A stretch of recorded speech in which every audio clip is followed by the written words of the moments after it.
Alrighty, yo, what is going on, everybody? It's your boy, Mr. DDG94, back with another reaction video. Today, we're going to react to how J. Cole almost destroyed Nas' reputation. How? How, Sway, take a few steps back to go. You ain't got the answers, man. You ain't got the answers. How does he destroy Nas' reputation and Nas represents himself? How?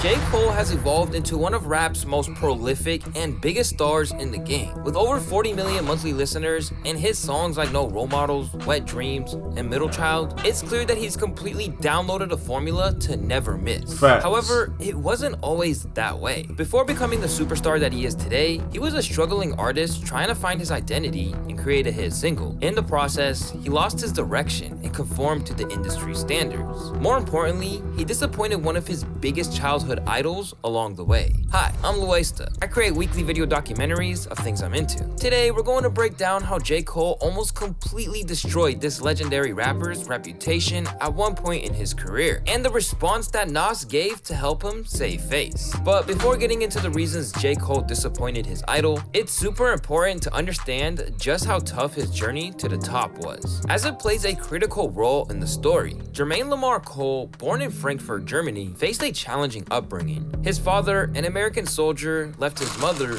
a white German postal worker, when he was just a baby. This specific life event deeply affected him growing up, as it was referenced numerous times throughout his catalog, as well as interviews. Family issues, man. I didn't grow up with my father.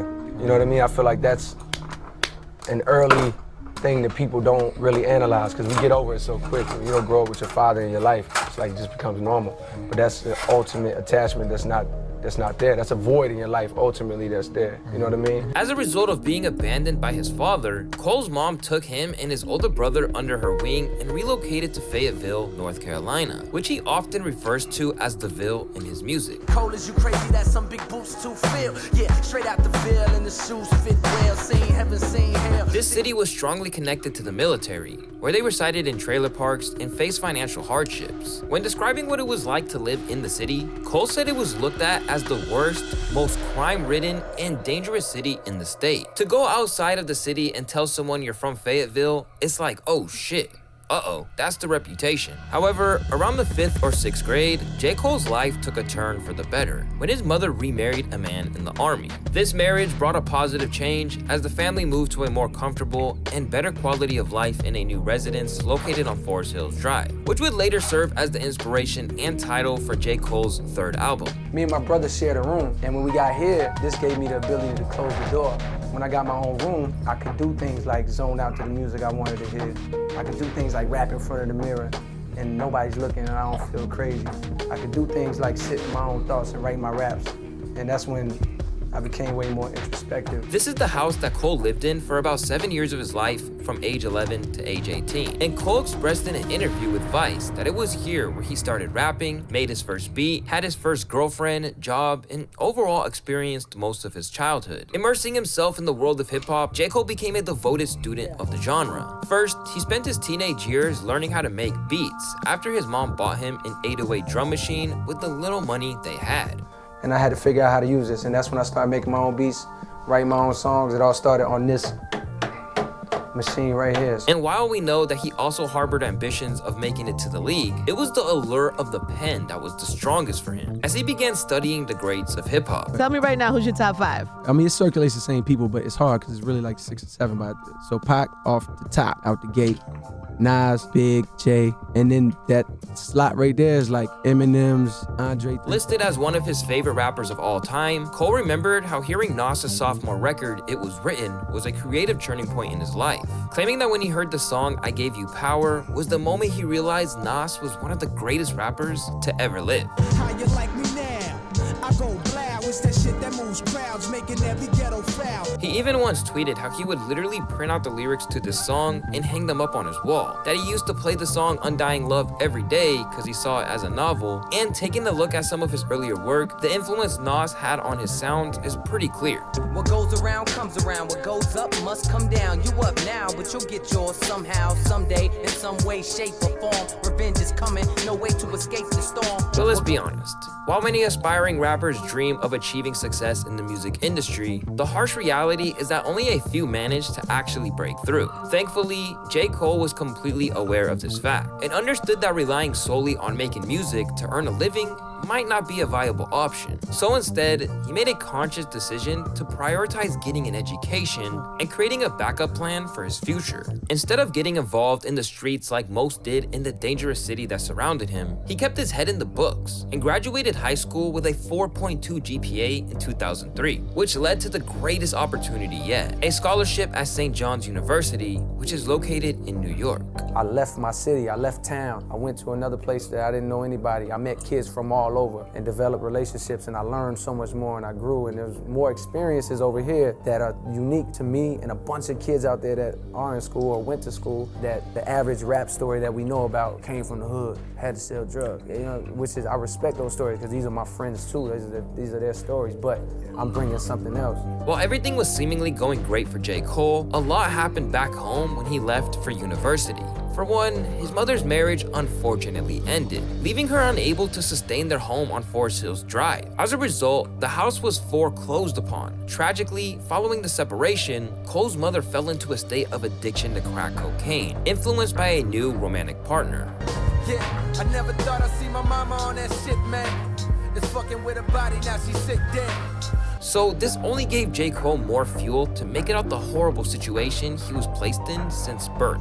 She remarries a stepfather who me and my brother don't like. We hate this guy. He's like, and I just feel like that void and her relationship with him.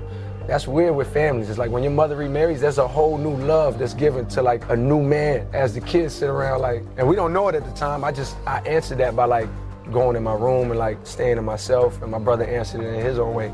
But I look back and maybe those are the things that led to like, I gotta go do something, I gotta be great. But Cole made the most of his time at St. John's and became the president of a Pan-African student coalition while also graduating with a magna cum laude in communication and business. In other words, Cole didn't just survive college. He graduated with really good grades and his future was promising. This experience also taught him many lessons, including a key to success, which is always going the extra mile. But despite all that, J. Cole still wanted to become affiliated with the music industry, and it's really what he did outside of school that completely changed his life forever. During his stay at St. John's University, J. Cole was reading an article about one of his favorite rappers, Jay-Z, in his 10th studio album, American Gangsta, when it suddenly hit him. If he wanted to make a splash in the industry, why not make a beat CD for Jay-Z's new album? Sounds crazy, but like they say, no great mind has ever existed without a touch of madness. So J. Cole devised a bold plan to catch the attention of the legendary Jay-Z. Recognizing the significance of the Rock the Mic Studios, which was located just a few hours away from the college he attended, and was known as the studio that Jay-Z was said to have recorded most of his work at. J. Cole saw it as a perfect opportunity to present his beats. Determined to make an impression, he claimed to have waited patiently outside the studio for over 3 hours in the rain, clutching a CD containing his meticulously crafted beats. With the utmost hope and anticipation, Jermaine finally came face to face with Jay-Z, but then this happened. It's like I'm froze. I don't really know what to say.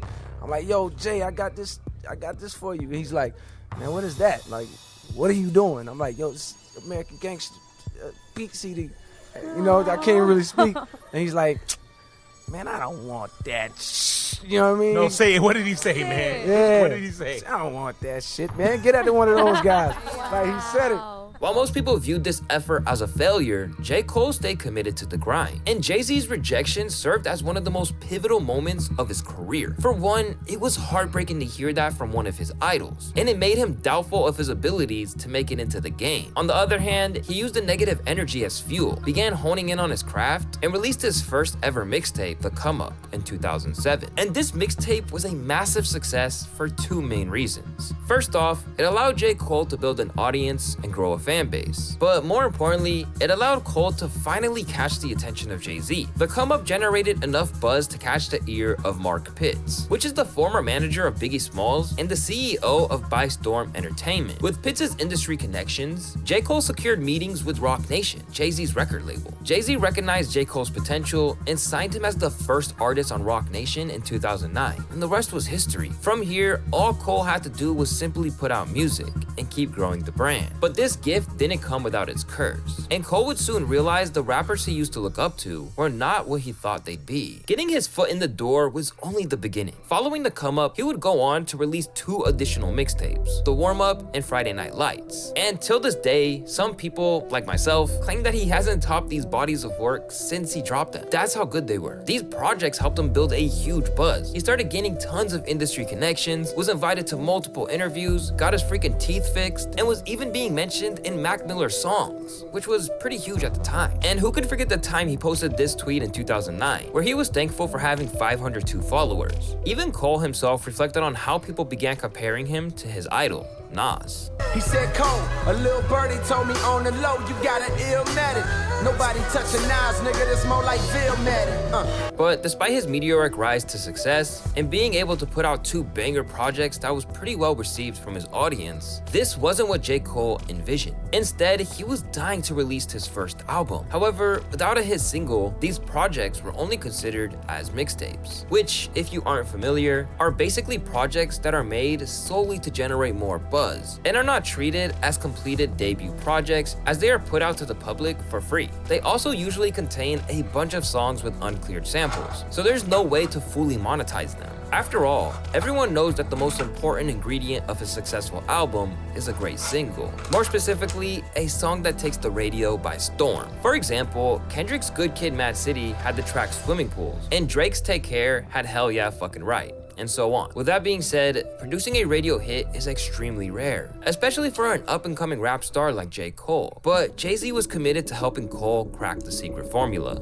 So on May 31st, 2010, he tried his first attempt at a hit single with the song Who Dat. Who that, bitch, I got that flame. Who that, bitch, I got that flame. But unfortunately, his first single turned out to be a massive dud. In fact, it That song performed was so fire, poorly though. on the charts that it was cut from the album's track list altogether. In other words, it was back to the drawing board for J. Cole. Only this time, it was essential that he got his single right. He couldn't afford to have 2 bad singles on the same album, so naturally, Cole confided in Jay-Z to get things back on track. If anyone knew the difference between a hit song and just another song, it was definitely Hov. But Jay-Z wasn't taking it easy on J. Cole. When J. Cole introduced Jay-Z to his next potential single, Higher, Jay-Z quickly shot it down. And he was looking back at me like, woo, like, yeah, I'm fucking with this. As soon as he heard the melody, he know how the game work. He's like, yeah, nigga, melody, nigga, yes, more. So he was fucking with it, but it was not the reaction that I wanted. The reaction that I wanted was like, we got it, nigga, let's go. He didn't give me that. He gave me like, Ty was in red. He was like, yo, like niggas don't really say that line. You should change that line. Which he was right, but it wasn't what I wanted. And I'm the type of person that if I don't get what I want from you, I don't even want to talk about it no more. I just want to go do something else that's gonna give you the reaction that I want. Even though the song was a hit, it wasn't a certified banger. Hence, J. Cole returned to the studio with more motivation than ever. This resulted in Cole's next potential single, Blow Up. And boy, Cole was excited about this song. Maybe about a month and some change later, I did this song called Blow Up. And I was like, yo, this is it. But despite his excitement, Jay-Z told him that there was still something missing from the song. The opinion did not sit well with Cole. At this point, it had been about a year since his mixtape The Warm Up, so naturally, fans were starting to get impatient. In their minds, they had no idea how hard J. Cole was actually working. But fortunately, Cole didn't let the outside noise affect his work. He continued working on his next single with hopes that it would be the one. Fast forward 2 months later, and this time, J. Cole knew he had the one. Called Can't Get Enough, Cole was confident that this song was the real deal. Now, it was up to Jay-Z to confirm what he was already thinking. So I press play, and this nigga's like, it's like, yo, I'm not saying this is the one, because he learned his lesson. I'm not saying this is the one, but it's exactly what I was talking about. So finally, here it was, the perfect song at last. Or at least it was the perfect song until J. Cole decided to change it up. And this is where he ran into some trouble. But I was like, nah, I want him to rap it. I really pictured Trey Songz rapping that hook. I should have just shut the fuck up and just let him sing the hook how it originally was. Because once I told Jay what I saw, he was like, nah, I think it loses his hit potential like that. And the Christmas break was coming. And if y'all know the industry, it shuts down right around like after Thanksgiving, it's a wrap. And we was hitting that time period. Jay kind of lost steam on the joint. I ain't strike while the iron's hot. So now I'm fucked. I'm a year and a half out from warm up with no album to my name. I've been doing interviews for a year about my album.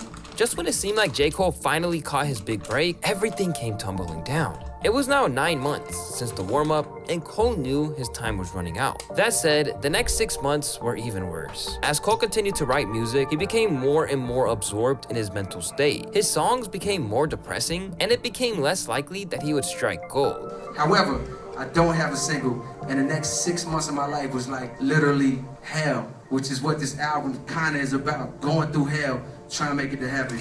Going through a depression, trying to make it to happiness. You know what I mean? And this is a large part of it. Next 6 months of my life, I was making some of the worst, most uninspired music of my life. Up until this point, it's all been a journey of fun. But just as all hope seemed lost, Cole found hope in an unexpected place. One night I was in this hotel room after a show, and I was listening to College Dropout, as I do. And on the worst song on that album, which is my favorite album, so I'm not dissing, but on the worst song on that album, Workout Plan, I heard the shit that I had been hearing for like however many years, 8 years now, but I heard it different as a producer. Like, oh shit, did I just hear that nigga go, I want to see you work out for me.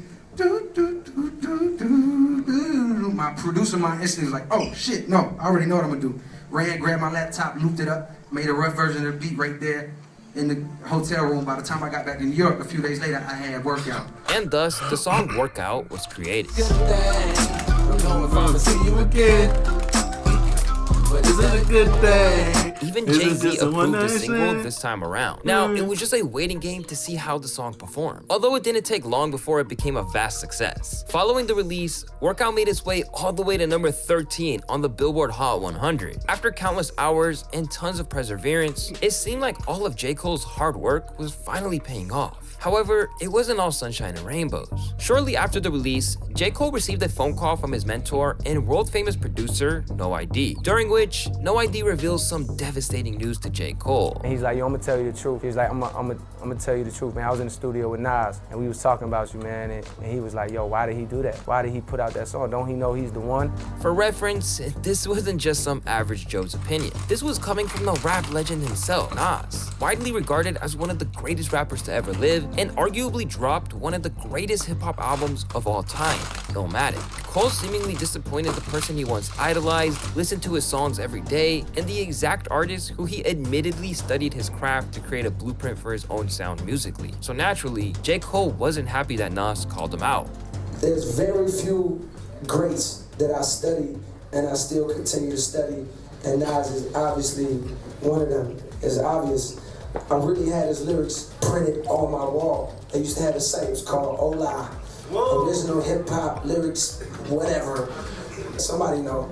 And then you print them out. So I would print these joints out and I would print them up and hang them up on the wall. Let that sink in for a second. The same guy whose lyrics were literally on J. Cole's walls is now roasting his songs. Obviously, you can imagine how Cole was feeling at that moment. And Nas wasn't the only one saying things like this. A lot of his core fan base began to see him as a sellout, saying things like, I was a big J. Cole fan until he made whack radio music. But rather than keeping his emotions to himself, he felt the need to express his pain and disappointment. Hence, on June 18th, 2013, the song Let Nas Down was born. My heart sunk to my stomach, I can't believe I let Nas down.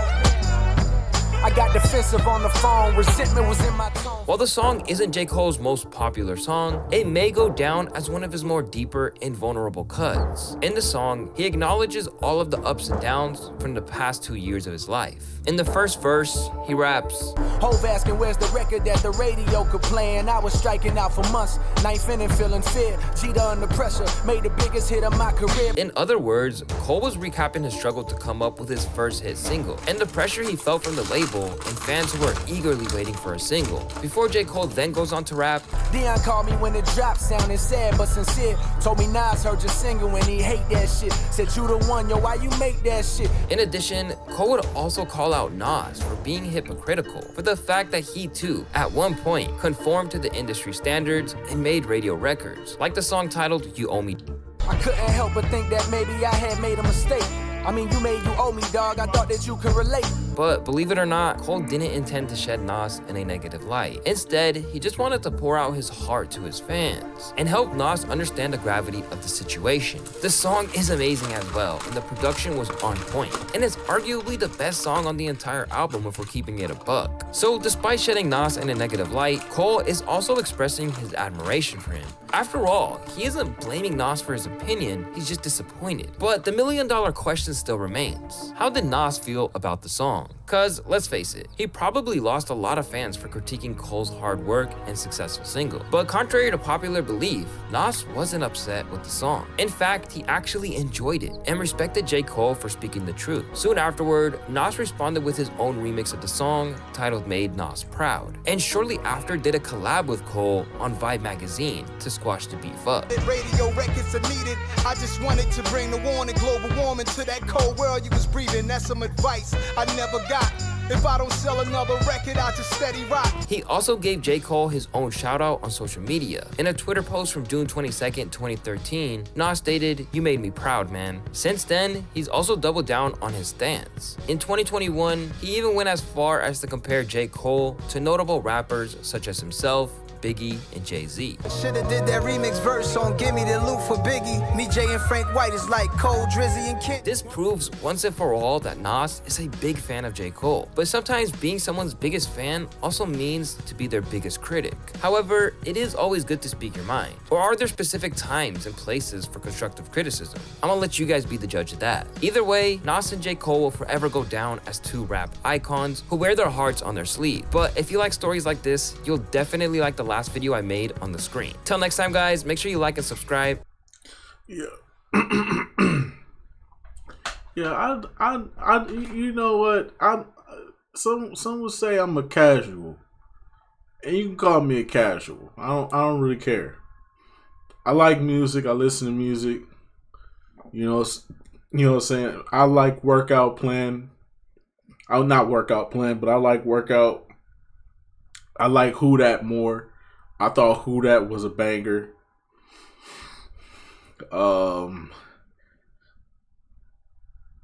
Workout was pretty good for his time. I do understand where Nas came from, but I still don't get how this destroyed Nas's reputation. Because Nas gave his opinion. It's the internet, bro. You know how many people get their opinion these days? I still don't get how that destroyed Nas' reputation when Nas represents himself.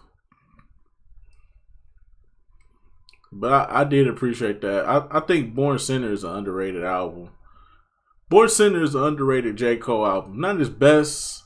Definitely not his best. But anything from Forest Hills Drive and after Forest Hills Drive is 10 times better than the first two albums. But Born Sinner is an underrated album, and Let Nas Down is a pretty good album. It was very, you could feel the emotion from J. Cole when he was spitting on that song, most definitely. But yeah, man, that's just gonna about do it for this one. I will see you all next video. Till then, peace out.